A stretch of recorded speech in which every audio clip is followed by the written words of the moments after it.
कभी कभी तारीख सिर्फ जंगों से नहीं बदलती, बल्कि एक जनाजा भी पूरी दुनिया की सियासत का रुख मोड़ देता है। जरा तस्वुर कीजिए, तेहरान की सड़कों पर इंसानों का समंदर है। हर तरफ सियाह परचम लहरा रहे हैं, फिजाओं में नोहे गूंज रहे हैं, लाखों चेहरे अश्कबार हैं।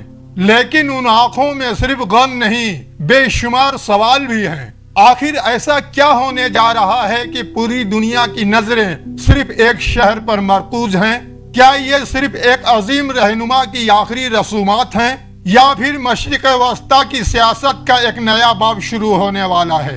आज हम जज्बात से हटकर उन तमाम पहलुओं का तज्जिया करेंगे जिन पर दुनिया भर के मुबस्सरीन गुफ्तगू कर रहे हैं। किसी भी मुल्क की तारीख में कुछ शख्सियत ऐसी होती हैं जिनका नाम सिर्फ सियासत तक महदूद नहीं रहता, बल्कि वह पूरे निजाम की अलामत बन जाती हैं। आयतुल्ला अली खामनेई भी ऐसी ही एक शख्सियत रहे। कई दहाइयों तक ईरान की दाखिली और खारजी पॉलिसियों में उनका किरदार मरकजी हैसियत रखता रहा।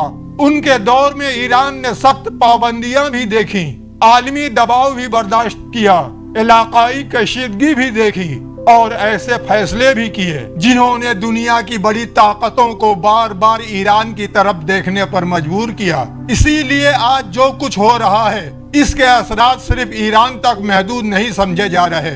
तज्जियाकारों का कहना है कि ऐसे मौका सिर्फ शौक के नहीं होते, बल्कि ताकत, इत्तेहाद और सियासी पैगाम के इजहार का जरिया भी बन जाते हैं। और शायद यही वजह है कि इस तकरीब पर दुनिया भर की नजरें जमी हुई हैं। सोचिए, जब लाखों अफराद एक ही मकाम पर जमा होते हैं तो वह सिर्फ एक हजूम नहीं होते, वह एक पैगाम होते हैं।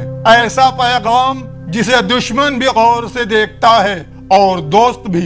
ईरान की क़यादत इस मौका को कौमी इत्तेहाद की अलामत के तौर पर पेश करना चाहती है, जबकि नाक़दीन इसे मुस्तक़बिल की सियासत के तनाजुर में भी देख रहे हैं। यही वह मकाम है जहां जज्बात और सियासत एक दूसरे से मिल जाते हैं। अब सवाल पैदा होता है, अगर वाकई दुनिया भर से आला सतह के वफूद इस तकरीब में शरीक होते हैं तो इसका मतलब क्या होगा? क्या ये सिर्फ ताज़ियत होगी या फिर बंद कमरों में ऐसे फैसले भी होंगे जिनका असर आने वाले महीनों में पूरी खित्ते की सियासत पर पड़ सकता है? तारीख गवाह है कि बाज़ औक़ात एक जनाजे के मौका पर होने वाली मुलाकातें बरसों तक जारी रहने वाले सफारती ताल्लुकात की बुनियाद बन जाती हैं। इसीलिए इस तकरीब को सिर्फ मजहबी या जज्बाती वाक़या समझना शायद मुकम्मल तस्वीर नहीं होगी। लेकिन कहानी का सबसे अहम सवाल अभी बाकी है। अगर एक तवील अरसे तक किसी मुल्क की क़यादत एक शख्सियत के गिर्द घूमती रही हो तो उस शख्सियत के बाद निजाम किस सिमत जाता है?